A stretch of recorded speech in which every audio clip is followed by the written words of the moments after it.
Recording by Gemma Blythe. The Odyssey by Homer. Translated by Samuel Butler. Book 5. And now, as dawn rose from her couch beside Tithonus, harbinger of light alike to mortals and immortals, the gods met in council, and with them Jove the Lord of Thunder, who is their king. Thereon Minerva began to tell them of the many sufferings of Ulysses, for she pitied him away there in the house of the nymph Calypso.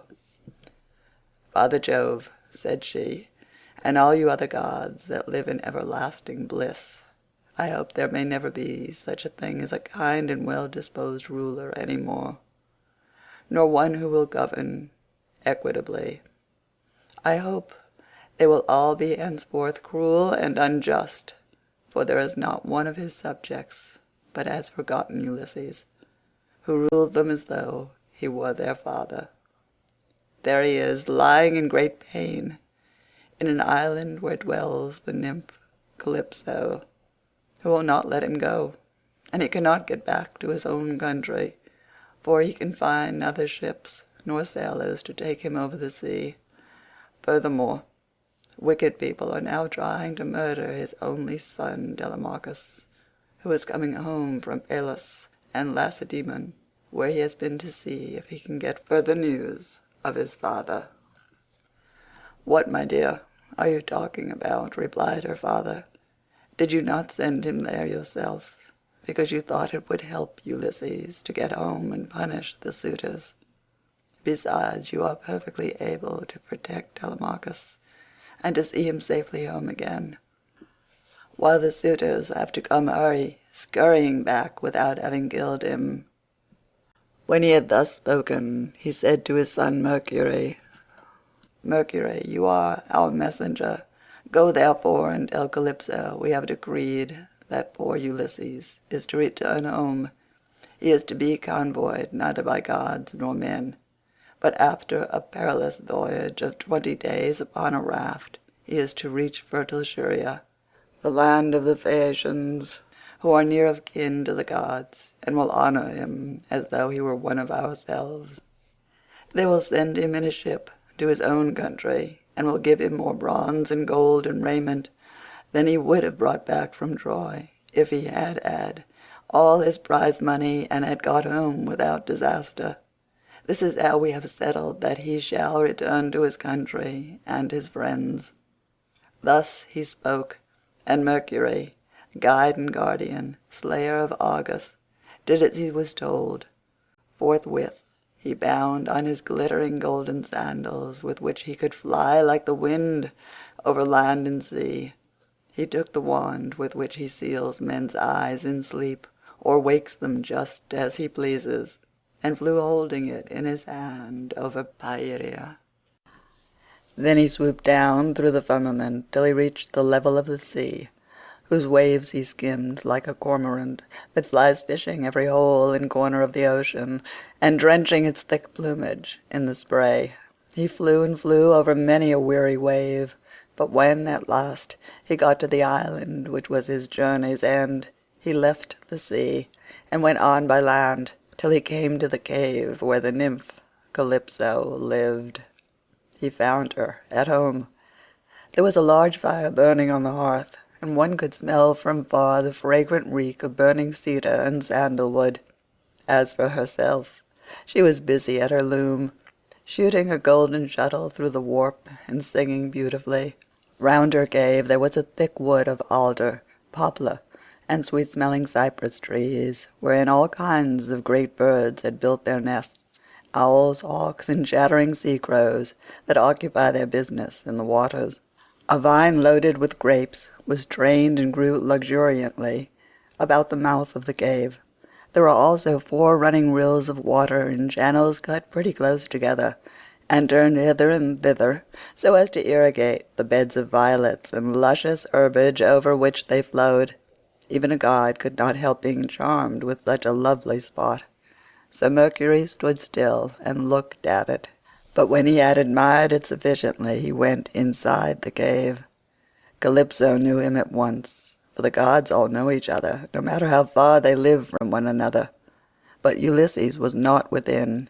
He was on the seashore as usual, looking out upon the barren ocean, with tears in his eyes, groaning and breaking his heart for sorrow. Calypso gave Mercury a seat, and said, "Why have you come to see me, Mercury? Honored and ever welcome, for you do not visit me often. Say what you want. I will do it for you at once if I can, and if it can be done at all. But come inside, and let me set refreshment before you." As she spoke, she drew a table loaded with ambrosia beside him, and mixed him some red nectar. So Mercury ate and drank till he had had enough, and then said, "We are speaking god and goddess to one another, and you ask me why I have come here, and I will tell you truly, as you would have me do. Jove sent me. It was no doing of mine. Who could possibly want to come all this way over the sea, where there are no cities full of people to offer me sacrifices or choice hecatombs? Nevertheless I had to come, for none of us other gods can cross Jove, nor transgress his orders. He says that you have here the most ill-starred of all those who fought 9 years before the city of King Priam, and sailed home in the 10th year after having sacked it. On their way home they sinned against Minerva, who raised both wind and waves against them, so that all his brave companions perished, and he alone was carried hither by wind and tide. Jove says that you are to let this man go at once, for it is decreed that he shall not perish here, far from his own people, but shall return to his house and country and see his friends again." Calypso trembled with rage when she heard this. "You gods," she exclaimed, "ought to be ashamed of yourselves. You are always jealous, and hate seeing a goddess take a fancy to a mortal man and live with him in open matrimony. So when rosy-fingered Dawn made love to Orion, you precious gods were all of you furious till Diana went and killed him in Ortygia. So again, when Ceres fell in love with Aetion, and yielded to him in a thrice-ploughed fallow field, Jove came to hear of it before so long, and killed Aetion with his thunderbolts. And now you are angry with me too, because I have a man here. I found the poor creature sitting all alone astride of a keel, for Jove had struck his ship with lightning and sunk it in mid-ocean, so that all his crew were drowned, while he himself was driven by wind and waves on to my island. I got fond of him and cherished him, and had set my heart on making him immortal, so that he should never grow old all his days. Still I cannot cross Jove, nor bring his counsels to nothing. Therefore, if he insists upon it, let the man go beyond the seas again. But I cannot send him anywhere myself, for I have neither ships nor men who can take him. Nevertheless, I will readily give him such advice in all good faith as will be likely to bring him safely to his own country." "Then send him away," said Mercury, "or Jove will be angry with you and punish you." On this he took his leave, and Calypso went out to look for Ulysses, for she had heard Jove's message. She found him sitting upon the beach, with his eyes ever filled with tears, and dying of sheer homesickness, for he had got tired of Calypso, and though he was forced to sleep with her in the cave by night, it was she, not he, that would have it so. As for the daytime, he spent it on the rocks and on the seashore, weeping, crying aloud for his despair, and always looking out upon the sea. Calypso then went close up to him and said, "My poor fellow, you shall not stay here grieving and fretting your life out any longer. I am going to send you away of my own free will. So go, cut some beams of wood, and make yourself a large raft, with an upper deck, that it may carry you safely over the sea. I will put bread, wine, and water on board to save you from starving. I will also give you clothes, and will send you a fair wind to take you home, if the gods in heaven so will it, for they know more about these things, and can settle them better than I can." Ulysses shuddered as he heard her.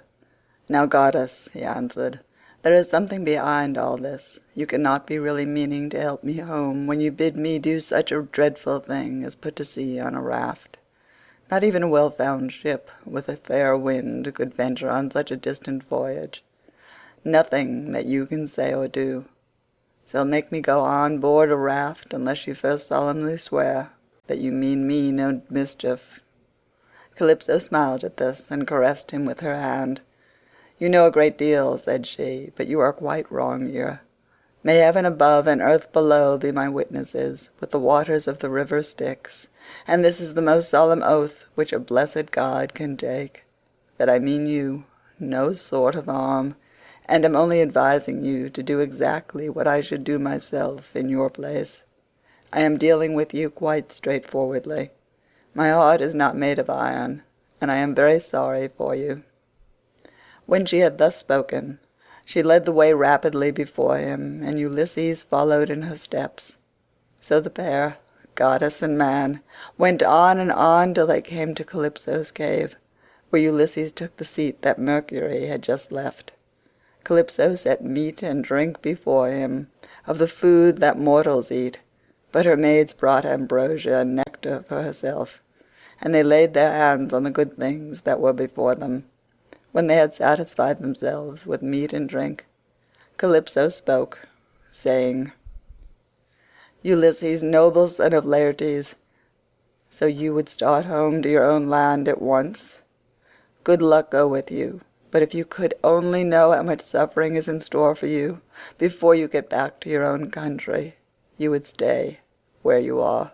Keep house along with me, and let me make you immortal, no matter how anxious you may be to see this wife of yours, of whom you are thinking all the time, day after day. Yet I flatter myself that I am no whit less tall or well-looking than she is, for it is not to be expected that a mortal woman should compare in beauty with an immortal."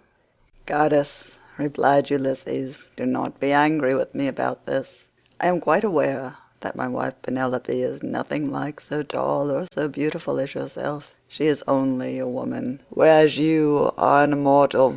Nevertheless, I want to get home, and can think of nothing else. If some god wrecks me when I am on the sea, I will bear it and make the best of it. I have had infinite trouble both by land and sea already, so let this go with the rest." Presently the sun set, and it became dark, whereon the pair retired into the inner part of the cave and went to bed. When the child of morning, rosy-fingered Dawn, appeared, Ulysses put on his shirt and cloak, while the goddess wore a dress of a light gossamer fabric, very fine and graceful, with a beautiful golden girdle about her waist and a veil to cover her head. She at once set herself to think how she could speed Ulysses on his way, so she gave him a great bronze axe that suited his hands. It was sharpened on both sides, and had a beautiful olive wood handle fitted firmly on to it. She also gave him a sharp adze, and then led the way to the far end of the island, where the largest trees grow, alder, poplar, and pine, that reach the sky, very dry and well seasoned, so as to sail light for him in the water. Then, when she had shown him where the best trees grow, Calypso went home, leaving him to cut them, which he soon finished doing.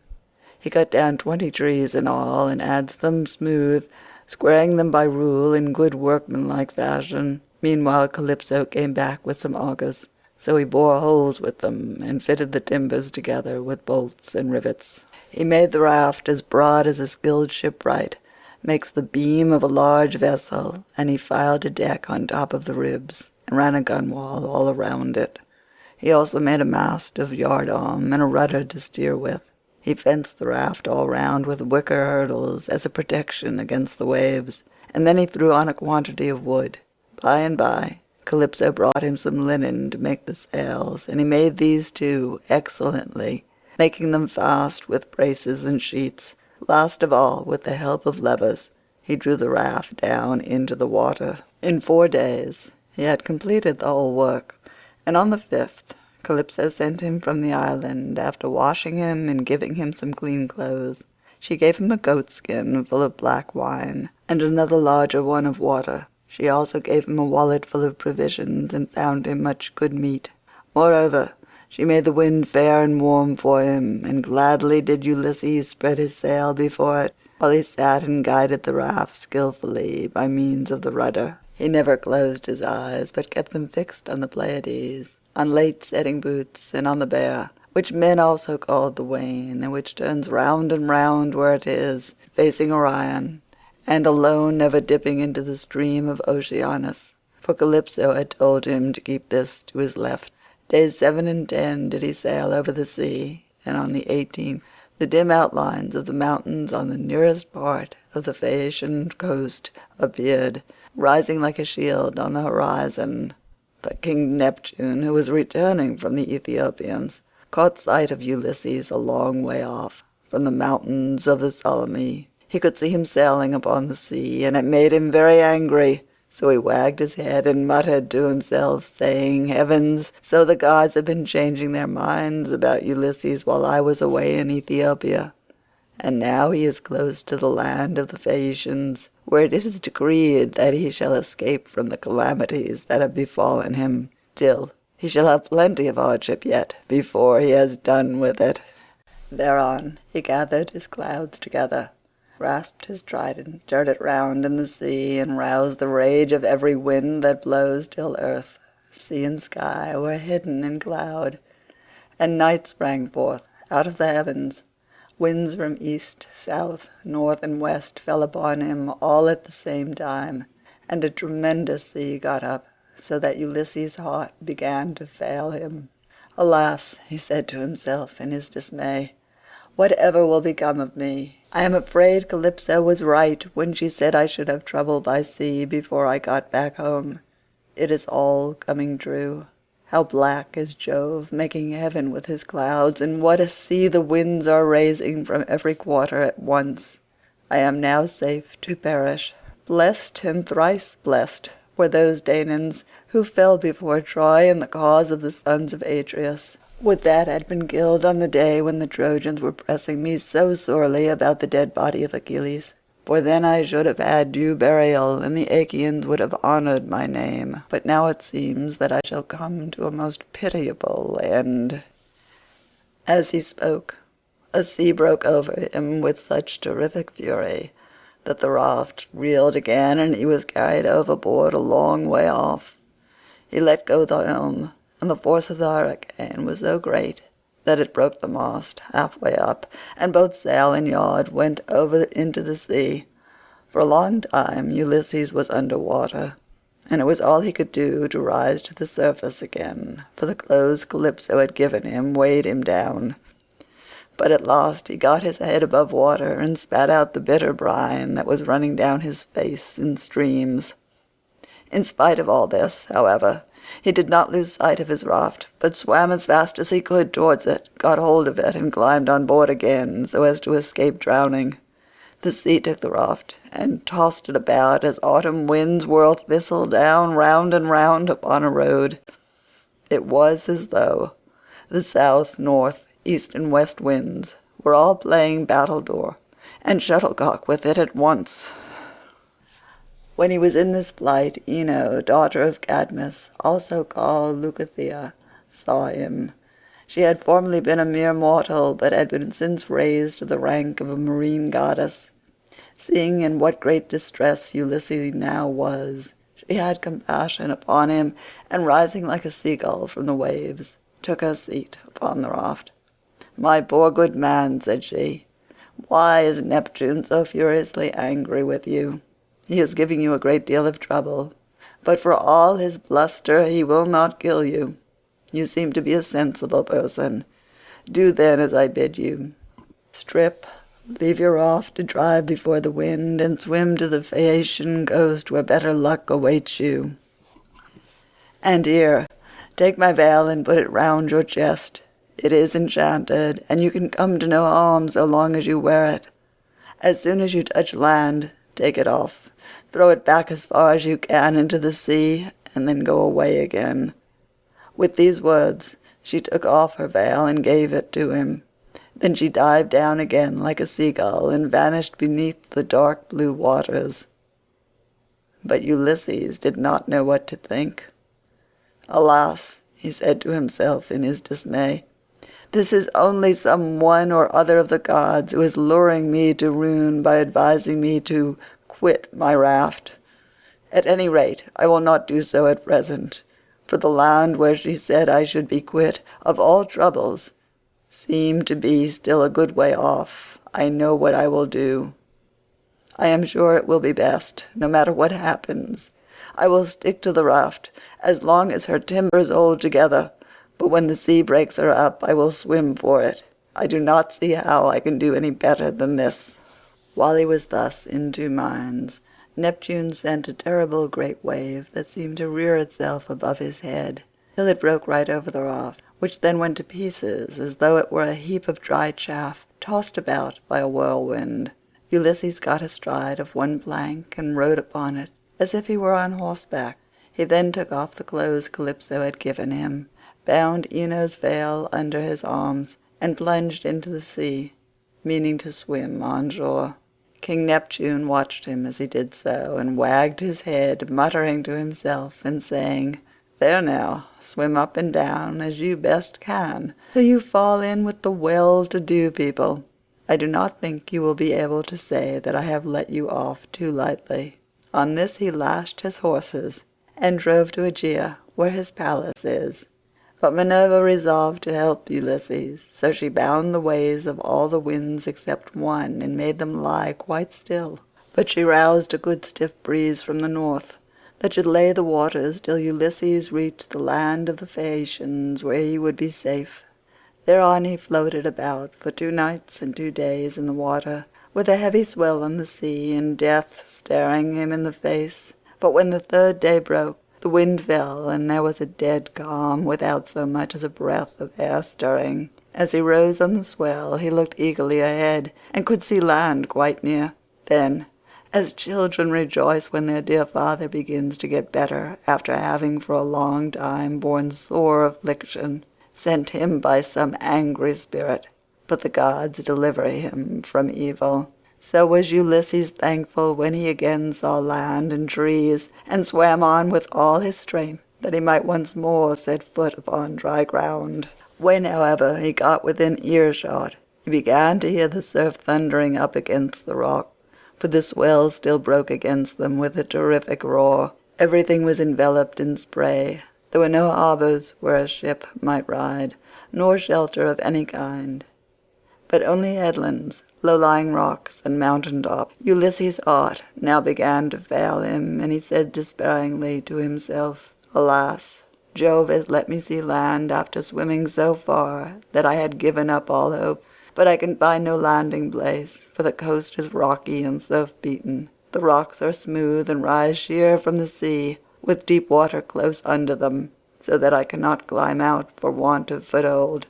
I am afraid some great wave will lift me off my legs and dash me against the rocks as I leave the water, which would give me a sorry landing.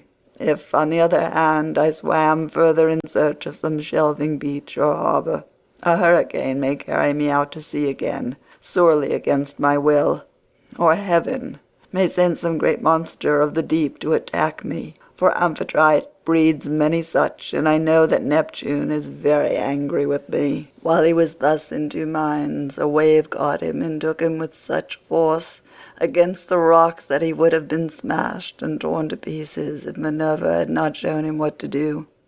He caught hold of the rock with both hands and clung to it, groaning with pain, till the wave retired, so he was saved that time. But presently the wave came on again and carried him back with it, far into the sea, tearing his hands as the suckers of a polypus are torn when some one plucks it from its bed, and the stones come up along with it. Even so did the rocks tear the skin from his strong hands, and then the wave drew him deep down under the water. Here poor Ulysses would have certainly perished, even in spite of his own destiny, if Minerva had not helped him to keep his wits about him. He swam seaward again, beyond reach of the surf that was beating against the land, and at the same time he kept looking towards the shore to see if he could find some haven, or a spit that should take the waves aslant. By and by, as he swam on, he came to the mouth of a river, and here he thought would be the best place, for there were no rocks, and it afforded shelter from the wind. He felt that there was a current, so he prayed inwardly, and said, "Hear me, O king, whoever you may be, and save me from the anger of the sea-god Neptune, for I approach you prayerfully. Anyone who has lost his way has at all times a claim even upon the gods. Wherefore in my distress I draw near to your stream and cling to the knees of your river bed, Have mercy upon me, O king, for I declare myself your suppliant." Then the god stayed his stream and stilled the waves, making all calm before him, and bringing him safely into the mouth of the river. Here at last Ulysses' knees and strong hands failed him, for the sea had completely broken him. His body was all swollen, and his mouth and nostrils ran down like a river of sea water, so that he could neither breathe nor speak, and lay swooning with sheer exhaustion. Presently, when he got his breath and came to himself again, he took off the scarf that Ino had given him and threw it back into the salt stream of the river, where Ino received it into her hands from the wave that bore it towards her.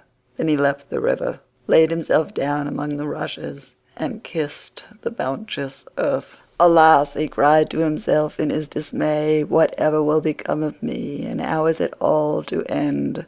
If I stay here upon the river bed through the long watches of the night, I am so exhausted that the bitter cold and damp may make an end of me, for toward sunrise there will be a keen wind blowing from off the river. If on the other hand I climb the hillside, find shelter in the woods, and sleep in some thicket, I may escape the cold and have a good night's rest, but some savage beast may take advantage of me and devour me."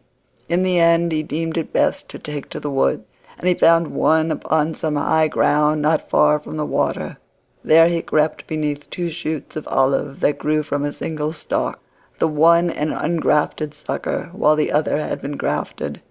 No wind, however squally, could break through the cover they afforded, nor could the sun's rays pierce them, nor the rain get through them, so closely did they grow into one another. Ulysses crept under these and began to make himself a bed to lie on, for there was a great litter of dead leaves lying about, enough to make a covering for 2 or 3 men even in hard winter weather.